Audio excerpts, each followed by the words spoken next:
Good morning! For today's breakfast, magluluto nga pala tayo ng tortang talong. After kong ihawin yung talong, babalatan ko naman ito. Sa isang talong nga pala, isang egg din yung nilalagay ko. Favorite nga pala ni Habi tong tortang talong. Madali lang naman kasing lutuin to, lalo na pag hindi ka nagmamadali. Char!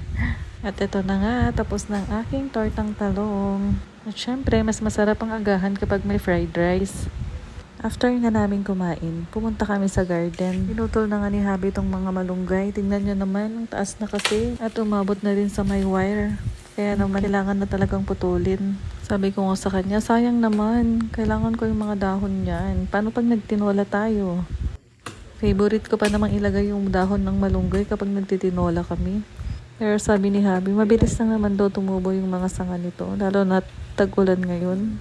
At hindi na nga niya ako napigilan. Kinuha ko yung mga ibang dahon niya kasi sayang talaga. Favorite ko kasi itong ihalo talaga sa tinola.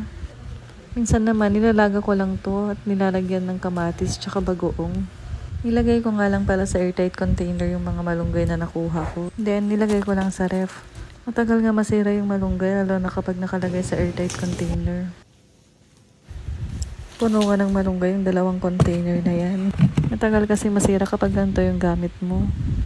Tawang-tawa kasi Habi sa akin dito kasi hindi na ako tumigil kumuha ng dahon ng malunggay. At nakita kong nahirapan siya dito sa isang sanga na to kasi sobrang taas. Kaya naman tinulungan ko na siya. Nagtira nga pala kami ng mga sanga na malalaki para ibigay sa kapatid niya. Para may maitanim din daw sila. Marami kasing mamunga to kapag summer.